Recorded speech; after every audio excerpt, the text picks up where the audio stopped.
الحمد لله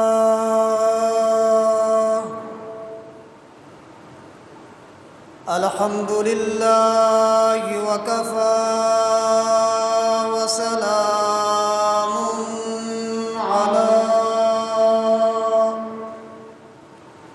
سيد الرسل وخاتم الأنبياء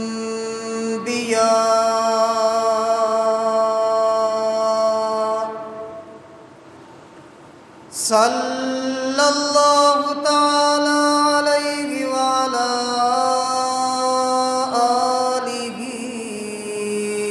وأصحابه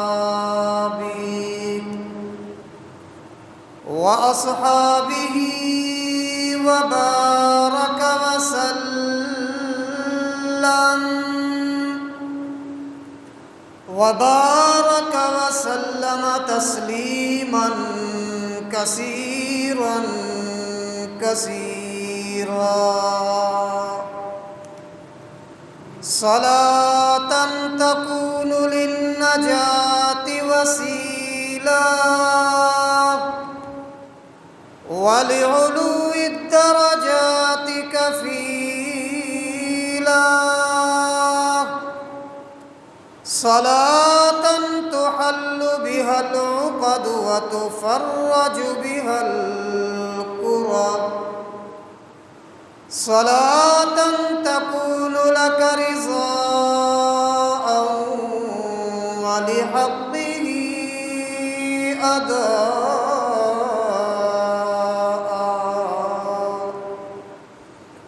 فقد قال الله تبارك وتعالى في القرآن المجيد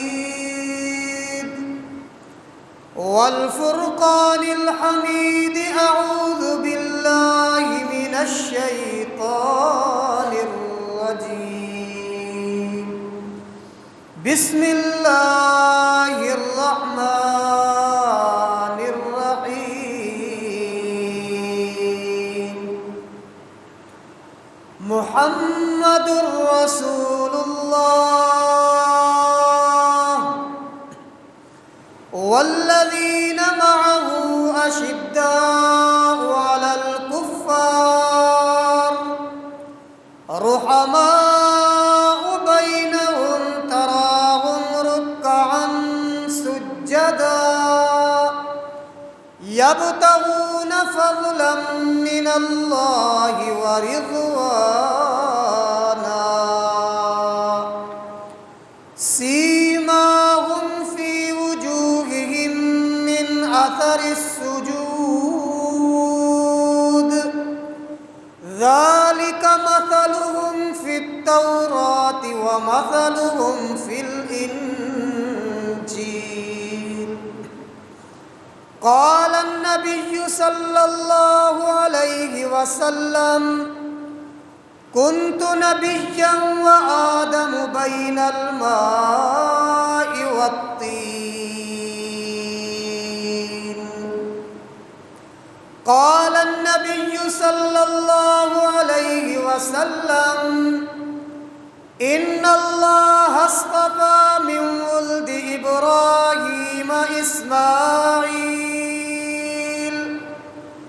واصطفى من ولد إسماعيل كنانة واصطفى من كنانة قريش واصطفى من قريش بني هاشم واصطفاني من بني هاشم فلم أزل خيارا من خيار أو كما قال النبي صلى الله عليه وسلم صدق الله العلي العظيم وصدق رسوله النبي الكريم ونحن على ذلك لمن الشاهدين والشاكرين والحمد لله رب العالمين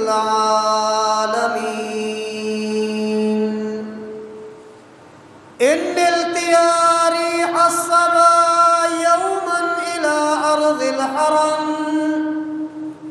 إن التيار الصبا يوما إلى أرض الحرم بلغ سلامي روضة فيها النبي المحترم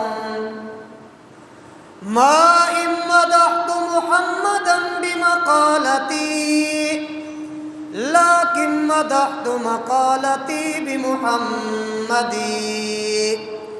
اور زباں پر مؤمنوں کے جب بھی ذکر تاجدار آئے تو لازم ہے کہ اس کے بعد ذکر چار یار آئے. ابو بکر و عمر عثمان و حیدر باغباں جب ہوں تو پھر کیوں کرنا باغ مصطفیٰ میں ایک بہار آئے. اللہم صلی علی محمد وعلی آل محمد واصحاب محمد وازواج محمد وبارک وسلم. تمام حضرات محبت و ذوق کے ساتھ عبادت کی نیت سے حضور اکرم صلی اللہ علیہ وسلم کی ذات اقدس پہ تحفہ درود و سلام پڑھ لیجیے.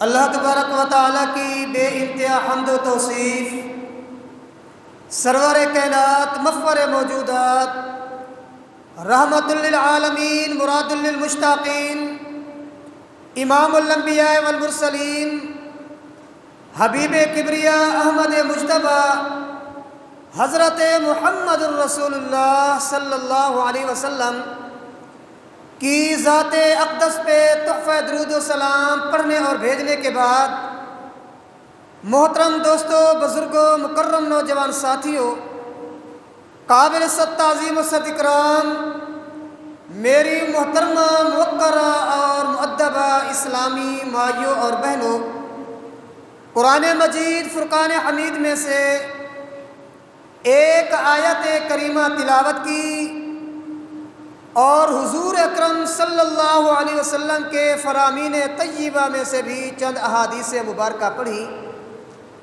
دعا ہے کہ پروردگار عالم اس گناہگار عاجز کو حق اور سچ بیان کرنے کی توفیق نصیب فرمائے.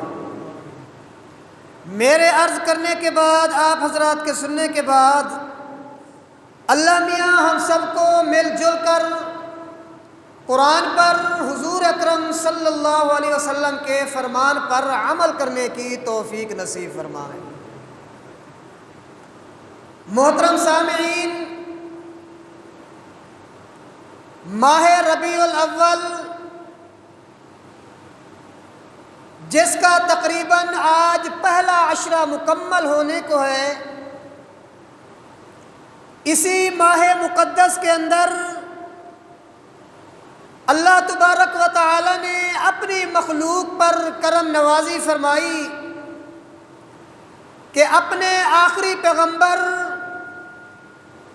حضرت سید ولد آدم جناب مدنی کریم صلی اللہ علیہ وسلم کو اس دنیا کی طرف مبعوث اور روانہ فرمایا. اللہ تبارک و تعالی نے اپنے نبی کریم صلی اللہ علیہ وسلم کے اندر بے شمار خصوصیات رکھی ہیں، اور پروردگار عالم نے آپ کے اور میرے محبوب کو بے شمار عظمتوں سے نوازا ہے. اب ساری عظمتیں بیان کرنا ہمارے بس کی بات نہیں، اور جمعۃ المبارک کا وقت بھی بالکل انتہائی مختصر ہوتا ہے. تو آج کی گفتگو کے اندر انشاءاللہ العزیز میں نے رحمت کائنات پیغمبر صلی اللہ علیہ وسلم کی صرف ایک ہی خصوصیت، آپ کی ایک ہی عظمت آپ کے سامنے پیش کرنی ہے. وہ کیا عظمت ہے کہ شان والے پیغمبر ابھی دنیا میں تشریف نہیں لائے تھے، لیکن حضور کا ذکر خیر پہلے سے موجود تھا۔ آپ کے اور میرے محبوب صلی اللہ علیہ وسلم ابھی دنیا میں تشریف نہیں لے آئے۔ آمنہ کے لال نے ابھی اعلان نبوت نہیں فرمایا۔ حضور نے فاران کی چوٹی پہ کھڑے ہو کر قولوا لا الہ الا اللہ کی دعوت نہیں دی تھی، بلکہ اس سے بھی قبل سابقہ انبیاء کی زبانوں پر سابقہ کتابیں تورات و انجیل و زبور کے اندر سابقہ انبیاء پر نازل ہونے والے صحیفوں کے اندر اللہ پاک نے تیرے اور میرے محبوب کا ذکر خیر پہلے سے شروع کر دیا تھا۔ اللہ پاک نے تمام انبیاء کو بلایا، سارے نبیوں کو جمع کیا، اور پروردگار عالم نے فرمایا میرے نبیوں جاؤ دنیا کے اندر میں اللہ کی توحید کا پرچار کرو، جاؤ دنیا کے اندر اپنی اپنی نبوت و رسالت کا اعلان کرو۔ ہاں یہ بھی تمہاری ڈیوٹی اور ذمہ داری ہے، جہاں پر میں خدا کی خدائی بیان کرو، جہاں پر اپنی اپنی نبوت و رسالت بیان کرو، وہاں پر تمہاری ڈیوٹی ہے کہ آنے والے آخری پیغمبر کی گواہی اور شہادت بھی دیتے جاؤ، اپنی اپنی امتوں کو آخری پیغمبر کی تصدیق بھی کرتے جاؤ، اور اپنی اپنی امتوں کو خوشخبری بھی سناتے جاؤ۔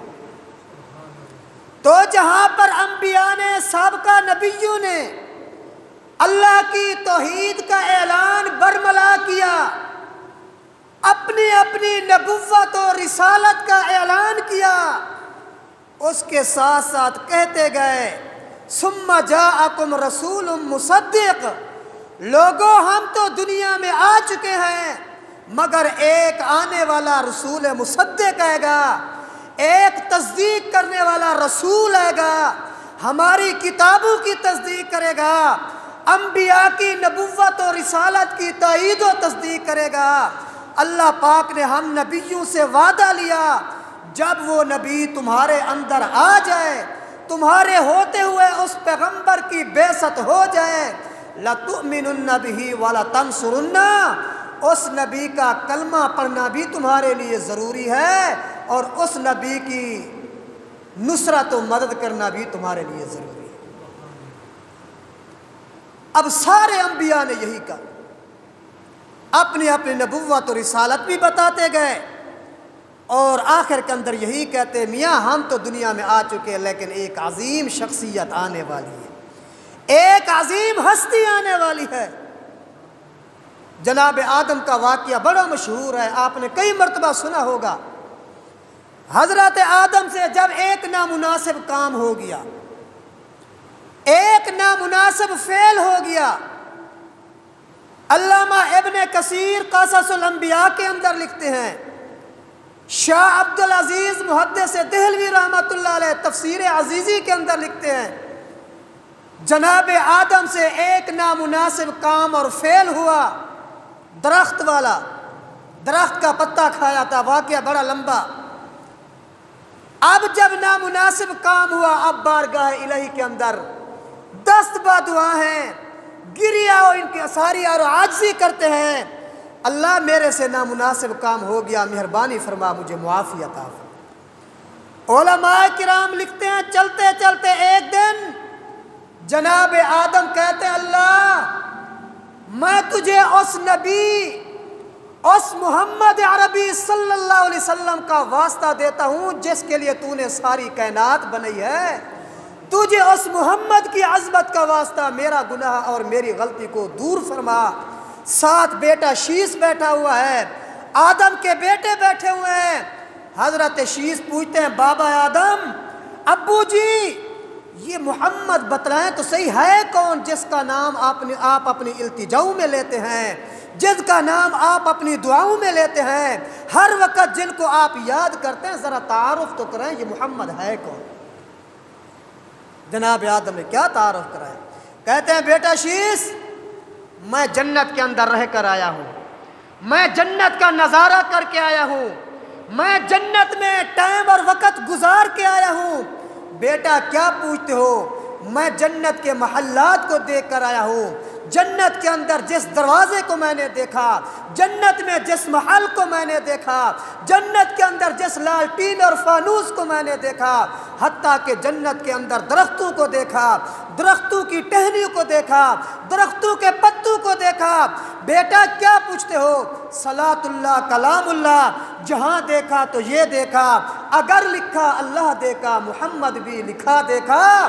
بیٹا میں تو جنت کے اندر بھی دیکھ کر آیا ہوں، جہاں پر خدا کی خدائی لکھی ہوئی ہے وہاں پر اس نبی کی مصطفی بھی لکھی ہے۔ میں نے اس محمد کو جنت کے اندر دیکھا ہے جہاں پر کلمہ لا الہ الا اللہ لکھا ہوا ہے۔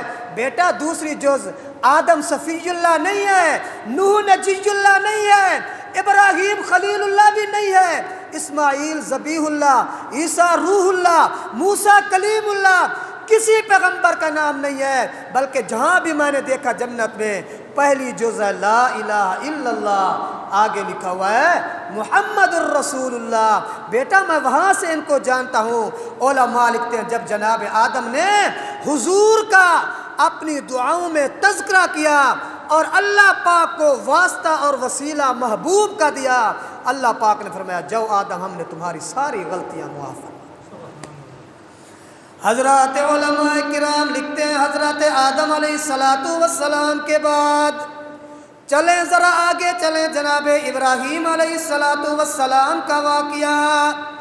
جب آپ نے بیت اللہ کی تعمیر کی، بیت اللہ مکمل ہو گیا، اب رحمت والے ہاتھ اٹھا کر کہتے ہیں ربنا وبعث فیہم رسولا، اللہ میں نے مدرسہ بنا دیا اس میں مدرس بھیج، اللہ میں نے مسجد بنا دی اس میں امام بھیج، اللہ میں نے بیت اللہ بنا دیا اس میں رسول بھیج۔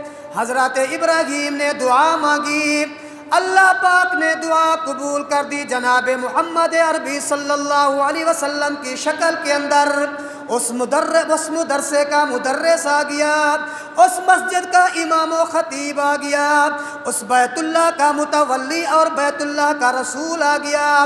چلیں تھوڑا آگے چلیں، آمنہ کے لال کے دادا جناب عبد المطلب کہتے ہیں ایک رات میں عتیم کعبہ کے اندر سویا ہوا ہوں، بیت اللہ کے اندر سویا ہوا ہوں، رات کو خواب دیکھتا ہوں۔ مولانا ابراہیم محدث دہلوی رحمت اللہ علیہ لکھتے ہیں، علامہ جلال الدین سیوطی رحمت اللہ علیہ خصائص کبریٰ کے اندر لکھتے ہیں، فرماتے ہیں ایک رات میں بیت اللہ کے اندر حتیم کے اندر سویا ہوا ہوں، اچانک خواب دیکھتا ہوں۔ کیا خواب دیکھتا ہوں؟ فرماتے ہیں میری پشت سے، میری کمر سے ایک زنجیر نکلتی ہے، وہ زنجیر اتنا لمبی ہو جاتی ہے، چلتے چلتے آسمان کی طرف وہ زنجیر چلی گئی، وہ لوہے کی زنجیر آسمان کے ساتھ جا کر پیوست ہو گئی، آسمان کے ساتھ جا کر معلق ہو گئی، ایک سرا زمین پر دوسرا سرا آسمان پر۔ جناب عبد المطلب کہتے ہیں میاں کیا پوچھتے ہو؟ خواب بڑا میرا عجیب ہے، چلتے چلتے میں نے تھوڑی دیر کے بعد دیکھا وہ لوہے کی زنجیر اچانک ایک درخت کی شکل بن گئی، ایک درخت نما پودا بن گیا، میں دیکھتا ہوں وہ درخت پوری دنیا کے اندر پھیلنے لگ گیا، پھلتا گیا پھیلتا گیا۔ میاں کیا پوچھتے ہو؟ پھر میں نے دیکھا کچھ لوگ اس درخت کی ٹہنیوں کے ساتھ، اس درخت کی شاخوں کے ساتھ، اس درخت کے پتوں کے ساتھ جڑتے بھی ہیں، ٹہنیوں کو پکڑ کر اوپر بھی چڑھتے ہیں، ٹہنیوں کے ساتھ پکڑ کر اس درخت کو اپنے سینے کے ساتھ لگاتے ہیں۔ جناب عبد المطلب کہتے ہیں میں نے دیکھا کچھ بدبخت لوگ ہیں، کچھ بری شکل کے لوگ ہیں، کچھ خبیث و اخبث لوگ ہیں، وہ بدبخت اسی درخت کی شاخیں کاٹتے بھی ہیں، کبھی جڑیں کاٹتے ہلاتے ہیں، کبھی بنیادیں ہلاتے ہیں، کبھی شاخیں کاٹتے ہیں، کبھی ٹہنی اور پتے کاٹتے ہیں۔ عبد المطلب کہتے ہیں میں پھر صبح ہوئی بیدار ہو گیا، اس وقت اسلام کا نام و نشان نہیں، اس وقت دین اسلام تو تھا ہی نہیں، یا یہودی علماء تھے یا نصرانی علماء تھے یا عیسائی علماء تھے۔ چلا گیا میں ایک راہب کے پاس، ایک تعبیر دینے کے والے کے پاس، میں نے جا کر کہا یہودی عالم صاحب رات میں نے خواب دیکھا گئے، میری پشت ایک زنجیر نکلتی ہے، پھر وہ درخت بنتی ہے، پھر اس درخت کے ساتھ کچھ لوگ چمٹتے ہیں، کچھ اس درخت کو کاٹنے کی کوشش کرتے ہیں۔ اے معبر ذرا مجھے خواب کی تعبیر تو بتلا، ذرا مجھے خواب کا حالات تو بتلا۔ وہ کہنے والا، خواب کی تعبیر دینے والا کہتا گئے عبد المطلب مبارک ہو تیری پشت سے ایک بچہ پیدا ہوگا، تیری کمر سے ایک بچہ پیدا ہوگا جس کا شعرہ آسمانوں میں ہوگا، جس کی عظمت زمین میں ہوگی، جس کی شان و شوکت مشرق و مغرب شمال و جنوب کے اندر ہوگی۔ عبد المطلب ہم تمہیں دکھائیں، ہماری تورات کہتی ہے، ہماری انجیل کہتی ہے، ہماری زبور کہتی ہے، جو تو نے نشانیاں بتلائیں ہماری تورات و انجیل کے اندر آنے والا آخری پیغمبر اللہ پاک نے اس کو ایک درخت کی مثال دیا گئے۔ عبد المطلب لگتا ہے آخری آنے والے پیغمبر کا دادا تو ہی بننے والا ہے۔ عبد المطلب تجھے مبارک ہو، وہ آخری پیغمبر تیری پشت سے آئے گا، تیرے بیٹے عبداللہ کے گھر سے آئے گا، سیدہ آمنہ کے بطن اطہر سے آئے گا۔ ایک آنے والا ہے، اس کی مثال اس درخت کی ہے، جیسے ایک پودا ہوتا ہے، ایک درخت ہوتا ہے، فرمایا کہ محبوب کی مثال اس درخت کی ہے، اس کی ٹہنیاں، اس کی شاخیں وہ صحابہ کرام ہیں جو حضور کا ساتھ دیتے ہیں، اور اس کو درخت کو کاٹنے والے وہ کافر بدبخت ہیں جو حضور کے صحابہ کو تنگ کرتے ہیں۔ عبد المطلب فوت ہونے لگے، آخری واقعہ، آخری بات کی طرف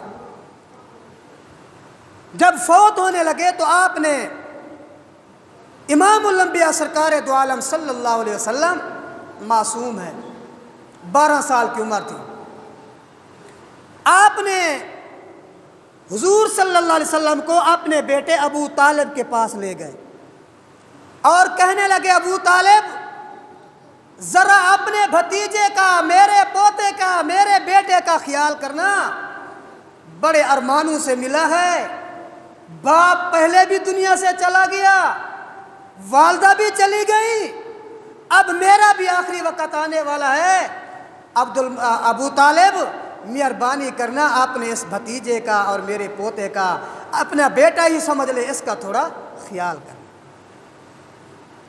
یہاں پر تھوڑا یہ بھی آپ کو عرض کر دوں، علماء کرام لکھتے ہیں آمنہ کے لال صلی اللہ علیہ وسلم کے والد کا کیا نام ہے؟ جناب عبداللہ۔ تھوڑا حضور کا نام نسب بھی یاد کرو، ثواب ہے۔ کل کوئی پوچھ لے تمہارے نبی کے نام، باپ کا نام، ماں کا نام ہمیں نہیں آتے تو یہ یاد کیا کریں۔ آمنہ کے لال کے والد گرامی کا نام جناب عبداللہ ہے۔ جناب عبداللہ جب نوجوان ہوئے، شادی کے قابل ہوئے، عبد المطلب کہتے ہیں عبداللہ بیٹا آؤ تمہیں لے چلوں رشتہ داروں کے پاس، تمہیں لے چلوں، تمہارا کہیں پہ رشتہ ہو جائے، نکاح ہو جائے۔ لکھنے والے لکھتے ہیں کہ راستے میں جا رہے تھے، ایک یہودی خاندان پر جناب عبداللہ کا گزر ہوتا ہے، ایک یہودی گھرانے سے جناب عبداللہ کا گزر ہوا، حضور کے والد گرامی کا۔ وہاں سے ایک عورت باہر نکلتی ہے جس کا نام کتابوں میں فاطمہ لکھا ہے، وہ باہر نکل کر جب جناب عبداللہ کے چہرے کو دیکھتی ہے، جناب عبداللہ کے رخ انور کو دیکھتی ہے اور کہتے عبداللہ میرے ساتھ نکاح کر لے، میرے ساتھ شادی کر لے، عبداللہ 100 اونٹ بھی دوں گی خوشی کے اندر، باقی بھی تمہاری خدمت کروں گی، 100 اونٹ بھی دوں گی، باقی بھی تمہاری خدمت کروں گی۔ لیکن جناب عبداللہ نے خدا کی قسم جو جواب دیا وہ سونے کے پانی سے قابل، لکھنے کے قابل ہے۔ جناب عبداللہ نے کہا فاطمہ ہم کوئی 15ویں صدی کی زبان میں آپ کو یوں سمجھاؤں، جناب عبداللہ حضور کے والد کہتے ہیں فاطمہ ہم کوئی کورٹ میرج بھی نہیں کرتے، ہم کوئی لو میرج بھی نہیں کرتے، ہم کوئی اپنی پسند سے نکاح شادی نہیں کرتے، ہم نکاح وہاں کریں گے جہاں دادا راضی ہوگا، ہم وہاں نکاح وہاں کریں گے جہاں والدہ راضی ہوگا۔ حضرات علماء کرام مولانا ابراہیم محدث دہلوی رحمۃ اللہ علیہ لکھتے ہیں جناب عبداللہ نے جب یہ الفاظ کہے اور یہ الفاظ کہنے کے بعد آگے چلے گئے، چلو چلتے چلتے نوجوان بھی میری بات کو سنیں، نوجوان عورتیں بھی، میری ماں بہن بھی ذرا سنیں، دیکھ آمنہ کے لال کے والد گرامی کیا الفاظ کہتے ہیں یہودی عورت ہے فاطمہ، ہم اپنی مرضی سے کبھی نکاح نہیں کرتے، ہم کبھی کورٹ میرج بھی نہیں کرتے، عدالت میں جا کر بھی نکاح نہیں کرتے، ہم کبھی لو میرج بھی نہیں کرتے، میاں جو مجھے پسند آ گئی اس کے ساتھ نکاح کر لے، ایسا نہیں کریں گے۔ ہاں اتنی بات ہے جہاں والدہ راضی ہوں گی نکاح کروں گا، جہاں دادا جی راضی ہوں گے نکاح کریں گے۔ علماء کرام لکھتے ہیں جناب عبداللہ چل پڑے آگے، جناب عبد المطلب لے کر آگے چلے، آگے چل کر سیدہ آمنہ بنت وہب کے ساتھ جناب عبداللہ کا نکاح ہو گیا۔ 3-4 دن گزرے، جناب عبداللہ اسی راستے سے پھر واپس آتے ہیں، راستے کے اندر پھر وہی یہودی عورت سامنے آ گئی، وہ فاطمہ نامی عورت سامنے آ جاتی ہے، کہتی ہے عبداللہ میاں 4 دن ہو گئے غائب ہو، 4 دن ہو گئے نظر نہیں آتے، کہاں چلے گئے تھے؟ جناب عبداللہ کہتے ہیں کیا پوچھتی ہو، میرا تو نکاح ہو گیا وہب کی بیٹی سیدہ آمنہ کے ساتھ نکاح ہو گیا، 3-4 دن میں وہاں رہا ہوں، آج واپس جا رہا ہوں۔ وہ یہودین عورت کہتی ہے عبداللہ میں نے تجھے نکاح کی پیشکش کی تھی، میں نے تجھے نکاح کرنے کا کہا تھا، لیکن عبداللہ آج سنتا جا، یوں نہ سمجھنا میں کوئی گندی عورت ہوں، یوں نہ سمجھنا میں کوئی فحشہ عورت ہوں، یوں نہ سمجھنا میں کوئی بدکارہ عورت ہوں۔ عبداللہ بات یہ گئے میں تورات کی عالمہ ہوں، میں انجیل کی عالمہ ہوں، زبور میرے سینے کے اندر محفوظ ہے۔ عبداللہ بات یہ گئے اس دن میں نے تیرے چہرے کو دیکھا، میں نے تیری شکل کو دیکھا، میں نے تیری پیشانی کو دیکھا، عبداللہ سچ پوچھتے ہو اس دن تیرے چہرے کے اندر مجھے آخری پیغمبر کی نبوت نظر آ رہی تھی، میں چاہتی تھی تیرا میرے ساتھ نکاح ہو جائے تاکہ وہ آخری پیغمبر میرے وجود سے پیدا ہو جائے۔ میں یہ واقعہ اس لیے سنا رہا ہوں، حضور دنیا میں بعد میں آئے لیکن حضور کے تذکرے پہلے سے شروع ہیں۔ تیری تعریف ہوگی، میری تعریف ہوگی، تیرا نام و نسب دنیا میں آنے کے بعد ہوگا۔ مولوی کا بچہ پیدا ہوتا ہے، نام بعد میں رکھتے ہیں، پیر کا بچہ آئے گا، ذکر بعد میں ہوتا ہے، تجارت کرنے والے کا بچہ پیدا ہوگا، ذکر بعد میں ہوگا، کسی ملازم اور افسر کا بچہ پیدا ہوتا ہے، نام بعد میں رکھتے ہیں۔ قربان جا محمد عربی صلی اللہ علیہ وسلم پر حضور دنیا میں بعد میں آئے لیکن حضور کے تذکرے پہلے سے۔ والذی ارسل رسولا بالہدی ودین الحق لیظہرہ علی الدین کلہ وکفی باللہ شہیدا محمد الرسول اللہ۔ اللہ پاک فرماتے ہیں شان والے پیغمبر کا تذکرہ، حضور کی تعریف، آمنہ کے لال کا ذکر آپ ابھی دنیا میں تشریف نہیں لائے تھے لیکن تورات و انجیل کے اندر ہم نے پہلے سے حضور کا تذکرہ لکھ دیا۔ ذالک مثلہم فی التوراۃ و مثلہم فی الانجیل۔ وہ جو واقعہ میں بیان کر رہا تھا، حضور صلی اللہ علیہ وسلم 12 سال کی عمر کے اندر جناب ابو طالب کے پاس پہنچتے ہیں۔ جناب ابو طالب اچانک تجارت کرتے تھے، ملک شام کی طرف ان کا جانے کا ارادہ ہو گیا، باقی تاجر بھی جا رہے تھے، ابو طالب بھی جانے لگے۔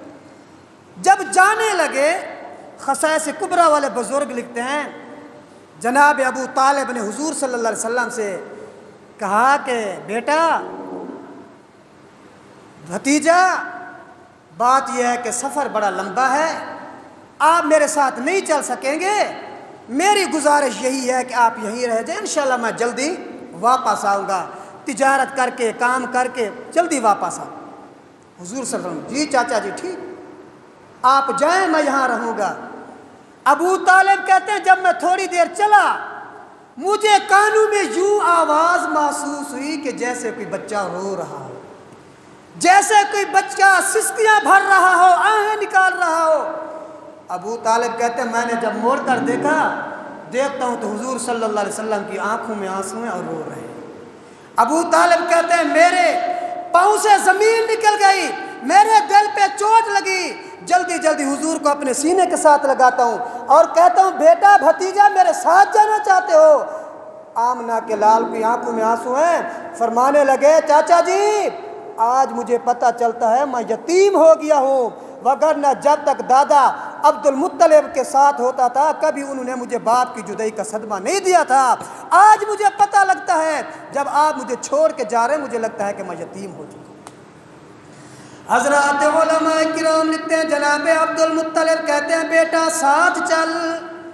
چلتے چلتے راستے کے اندر ایک بحیرہ ہے، ایک بحیرہ کی کلی آئی، جھونپڑی آئی، ایک راہب تھا جس کا نام بحیرہ ہے، اپنے مسلک کا اپنے مذہب کا بڑا عالم دین ہے۔ اب جب یہ وہاں سے پہنچا قافلہ، اب رات کا ٹائم، رات کو قافلے آنے جانے والے یہاں پر پڑاؤ کرتے ہیں۔ اب وہاں کا عالم صاحب جب دیکھتے حضور کے چہرہ انور کو، چہرہ انور دیکھ کر ادھر سے تورات کا مطالعہ کرتا گئے، ادھر سے انجیل کا مطالعہ کرتا گئے، ساری رات مطالعہ کرتا گئے، دن کا وقت آتا گئے، قافلے کے پاس وہ بحیرہ شخص آ گیا، وہ راہب آ جاتا گئے، او قافلے والوں میں گزارش کروں گا میری ایک بات ہے۔ جی کیا کہنا چاہتا گئے؟ میری خواہش ہے تم سارا قافلہ میرے ہاں دعوت کھاؤ، میں تمہاری روٹی کرنا چاہتا ہوں، تمہاری دعوت کرنا چاہتا ہوں۔ جی حضور ہمیں قبول ہے، تمہاری دعوت پہ ہم سب آئیں گے۔ علماء کرام لکھتے ہیں آ گیا وہ دعوت کا ٹائم، آ گیا وہ دعوت کا وقت، سارے جانے لگے۔ ابو طالب کہتے ہیں بیٹا اے محمد عربی صلی اللہ علیہ وسلم دعوت بڑوں کی ہوتی ہے چھوٹوں کی نہیں ہوتی، بیٹا تم سامان کا خیال کرو، ہم جلدی واپس آئیں گے، تمہارے لیے کھانا بھی لے آئیں گے۔ آمنہ کے لال فرماتے ہیں چاچا جی ٹھیک ہے میں بیٹھتا ہوں، تم جاؤ کھانا کھاؤ، جاؤ دعوت کھاؤ۔ علماء کرام لکھتے ہیں جب قافلہ پہنچا، اب قافلے والوں نے جب وہاں پہ پہنچ گئے، اب لوگ دیکھتے ہیں، بحیرہ شخص عالم دیکھتا ہے، دیکھ کر کیا کہتا گیا، سب کے چہروں کو دیکھتا گیا، لیکن جب حضور کا چہرہ نظر نہ آیا، کہتے ہیں میاں جو تمہارے ساتھ چھوٹا بچہ تھا وہ نظر نہیں آتا، جو تمہارے ساتھ ایک معصوم بچہ تھا مجھے نظر نہیں آتا۔ انہوں نے کہا جی چھوڑے، وہ تو چھوٹا بچہ گئے، وہ تو وہاں پہ سامان کی حفاظت کرتا گئے۔ بحیرہ شخص کہتا ہے، عالم کہتا ہے میاں اگر سچ پوچھتے ہو آج کی ساری دعوت اسی بچے کے نام میں نے کی ہے، روٹی نہیں ملے گی، کھانا نہیں ملے گا، پانی نہیں ملے گا، کچھ بھی نہیں ملے گا جب تک وہ بچہ نہیں آئے گا۔ ابو طالب بھاگ کر جاتے ہیں، آ بیٹا آج تمہاری وجہ سے کھانا مل رہا ہے۔ ابو طالب لے کر آئے، علماء لکھتے ہیں جب کھانا کھا لیا، کھانے کے بعد ٹھیک ہے اجازت ہوگی چلے جائیں۔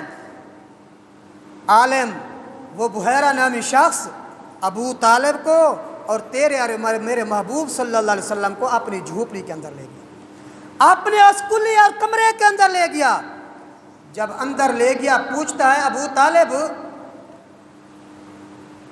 اس کا نام محمد تو نہیں بچے کا صلی اللہ علیہ وسلم؟ جی اس کا نام محمد صلی اللہ علیہ وسلم۔ اس کے باپ کا نام عبداللہ تو نہیں؟ جی اس کے باپ کا نام عبداللہ ہے۔ اچھا ذرا اس کا کپڑا ہٹاؤ گے، کرتا ہٹاؤ گے، میں مہر نبوت دیکھنا چاہتا ہوں۔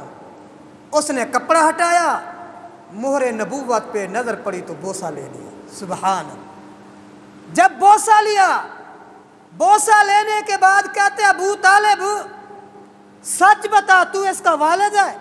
جی جی میں اس کا والد ہوں۔ عم الرجل سنوا بھی حدیث پاک ہے کہ چاچا بھی باپ کے قائم مقام ہوتا ہے نا۔ چاچا بھی باپ کے قائم مقام، جیسے باپ کی عزت عظمت چاچے کی بھی عزت عظمت ضرور۔ جی میں اس کا باپ ہوں۔ اب وہ رہ بڑا پریشان ہے۔ وہ بحیرہ نامی شخص کہتا ہے ابو طالب سچ بتا، تو اس کا باپ ہے؟ جی میں اس کا باپ ہوں۔ بحیرہ کہتا ہے ابو طالب اگر سچی بات یہی ہے تو پھر ہماری تورات جھوٹی ہے، اگر سچی بات یہی ہے پھر ہماری انجیل جھوٹی ہے، اگر تو سچا ہے ہماری زبور جھوٹی ہوتی ہے، کیوں؟ وجہ کیا ہے؟ بحیرہ کہتا ہے ابو طالب ہماری تورات و انجیل کے اندر باقی تو ساری علامتیں بچے میں موجود ہیں، ہماری تورات و انجیل کہتے ہیں اس بچے کا باپ دنیا سے چلا گیا، یہ بچہ یتیم ہے، باپ دنیا سے فوت ہو چکا ہے۔ تب جا کر ابو طالب کہتے ہیں ہاں واقعی میں اس کا چاچا ہوں، یہ میرا بھتیجا ہے، اس کا باپ دنیا سے چلا گیا۔ ابو طالب پوچھتا ہے کہ میاں تمہیں کیسے علم ہوا، تمہیں کیسے پتہ چلا؟ کہتا ہے آ تجھے تورات دکھاؤں، آ تجھے انجیل دکھاؤں، آ تجھے زبور دکھاؤں، آ تجھے صحیفے دکھاؤں۔ ساری اس کی ساری کتابوں کے اندر اس آخری پیغمبر کی ہر ایک علامت اللہ پاک نے پہلے لکھ دی ہے، حتیٰ کہ حضور کے رخسار مبارک کا وہ تل بھی اللہ پاک نے تورات و انجیل کے اندر پہلے لکھ دیا۔ حضور صلی اللہ علیہ وسلم دنیا میں بعد میں آئے، لیکن آمنہ کے لال کا ذکر خیر اور تذکرہ پہلے سے ہو رہا ہے۔ حضور کی شانیں پہلے سے ہیں۔ حضور اکرم صلی اللہ علیہ وسلم کی جہاں پر شانیں پہلے سے ہیں، صدیق اکبر، حضرت فاروق اعظم، عثمان والی، یہ صحابہ کرام کی شان بھی تورات انجیل کے اندر پہلے سے موجود، پہلے سے لکھی ہوئی تھی۔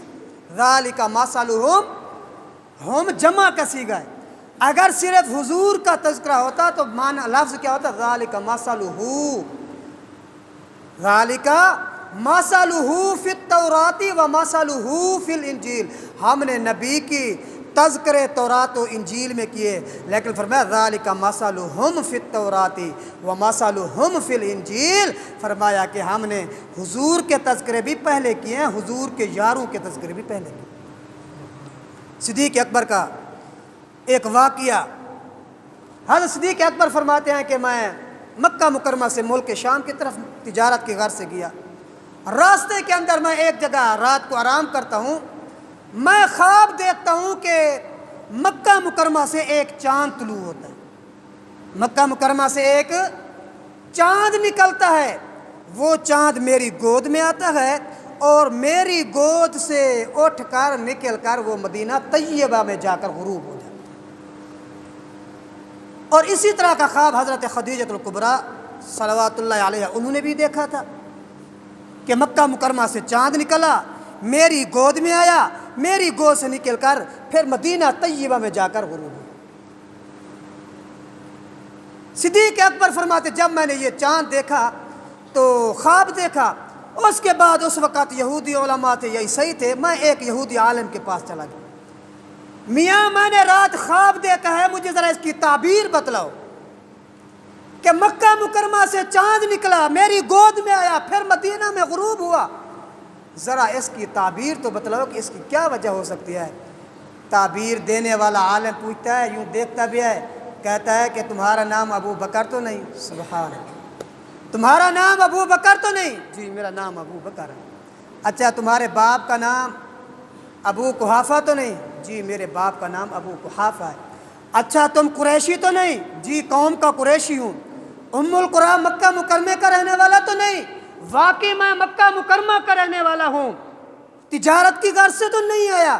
جی واقعی تجارت کی غرض سے آیا ہوں۔ وہ خواب کی تعبیر بتانے والا کہتا ہے اے ابو بکر پھر جلدی کر واپس جا، مکہ مکرمہ میں آخری نبی محمد الرسول اللہ صلی اللہ علیہ وسلم نے اعلان نبوت بھی کر دیا ہے اور سب سے پہلے اس کی تصدیق بھی آپ نے کر لی۔ حضرات علماء کرام لکھتے جناب ابو بکر صدیق رضی اللہ تعالی عنہ ایک واقعہ، دوسرا واقعہ مولانا ابراہیم محدث دہلوی افضل المواعظ کے اندر لکھتے ہیں حضرت صدیق اکبر مکہ مکرمہ میں رہتے ہیں، مکہ مکرمہ میں رہتے رہتے ایک درخت کے نیچے جا کر بیٹھتے تھے۔ ایک دن درخت کے نیچے جا کر بیٹھے اس درخت کی ٹہنیاں، اس درخت کی شاخیں آتے آتے حضرت صدیق اکبر کے چہرے کے ساتھ مل گئی، صدیق اکبر کے چہرے کا بوسہ لینے لگ گئی۔ صدیق اکبر کہتے میاں آج کیا نظر عنایت ہے، آج کیا شفقت اور محبت بھرے لمحات ہیں، اے درخت کیا وجہ ہے کہ آج تیری ٹہنیاں میں صدیق کے رخساروں کے ساتھ لگتی ہیں؟ وہ درخت کو اللہ پاک نے قوت گویائی عطا فرما دی۔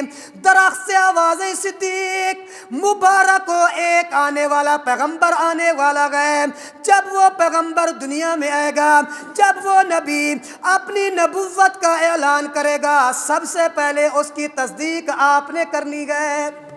وہ درخت کہتے ہیں صدیق تیار رہنا۔ صدیق اکبر کہتے لوگوں کیا پوچھتے ہو، روزانہ اس درخت کے نیچے جاتا ہوں۔ اے درخت تجھے اس رب کی قسم جس نے تجھے قوت گویائی دی، جس نے تجھے بولنے کی قوت عطا کی، اے درخت میرے ساتھ وعدہ کر، جب وہ نبی دنیا میں آئے، جب وہ اپنی نبوت کا اعلان کر دے، درخت مہربانی کرنا مجھے خوشخبری سنا دینا، مجھے خبر دے دینا تاکہ میں جا کر اس پیغمبر کی تصدیق بھی کروں، اس پیغمبر کا سب سے پہلے صحابی بھی بنوں۔ علماء کرام لکھتے ہیں چلتے چلتے صدیق روزانہ جاتے ہیں۔ ایک دن جب حضور نے مکہ مکرمہ کے اندر اعلان نبوت کیا، ادھر سے درخت نے آواز دی صدیق آج آخری پیغمبر نے مکے میں اعلان نبوت کر دیا ہے، جلدی جاؤ اور آخری پیغمبر کے ہاتھ پہ فرمایا کہ اس کی بیعت بھی کر لو اور اس کا کلمہ بھی پڑھو۔ علماء کرام لکھتے ہیں جناب صدیق بھاگتے بھاگتے مکہ مکرمہ میں آتے ہیں، حضور کے پاس آتے ہیں، آمنہ کے لال سے پوچھتے ہیں محبوب آج کوئی نئی بات ہوئی ہو، آج کوئی نئی خبر ہوئی ہو، آج کوئی نئی خوشخبری آئی ہو؟ آمنہ کے لال فرماتے ہیں صدیق آج اللہ نے مجھے تاج نبوت پہنا دیا، کل تک میں محمد ابن عبداللہ تھا، آج اللہ پاک نے مجھے محمد الرسول اللہ بنا دیا۔ صدیق اکبر تیری کیا رہ گئے؟ صدیق اکبر فرماتے ہیں محبوب دل و جان سے میں یہ آواز دیتا ہوں اشہد اللہ الہ الا اللہ و اشہد انک رسول اللہ۔ اللہ کے نبی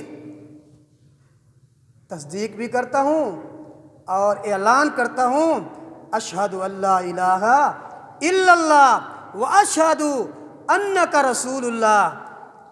آسان لفظوں میں یوں معنی سمجھیں، اللہ کے نبی میں اعلان اور گواہی دیتا ہوں اللہ کے سوا معبود کوئی نہیں اور آپ کے سوا محبوب کوئی نہیں۔ اللہ کے سوا معبود کوئی نہیں، آپ کے سوا محبوب کوئی نہیں۔ تو حضور اکرم صلی اللہ علیہ وسلم دنیا میں آئے تو بعد کے اندر، لیکن تذکرے پہلے سے ہیں، صحابہ کے تذکرے پہلے سے ہیں۔ بیت المقدس فتح ہوتا ہے، پہلے فتح نہیں ہو رہا تھا، صحابہ کرام نے پیغام بھیجا، فاروق اعظم کا دور تھا، امیر المومنین بیت المقدس فتح نہیں ہو رہی، مشکل ہے۔ فاروق اعظم نے فرمایا کہ چلو تم صبر کرو میں خود آ رہا ہوں۔ اب چل پڑے، غلام ساتھ تھا، ایک سواری ہے، کبھی امیر المومنین سوار ہوتے ہیں، کبھی غلام سوار ہوتا ہے، باری باری پہ سواری ہے۔ اللہ کی قدرت چلتے چلتے جب بیت المقدس کے قریب پہنچے، سامنے پہنچے، اب غلام کی باری آ گئی سوار ہونے کی، امیر کی باری آ گئی پیدل چلنے کی۔ سبحان اللہ، فاروق اعظم پیدل ہیں اور غلام سوار۔ اب جب وہاں پر پہلے سے صحابہ کرام موجود تھے، انہوں نے دیکھا فاروق اعظم کی قمیض کو ٹاکیاں لگی ہوئی ہیں، پیوند لگے کپڑے ہیں، قمیض ہے۔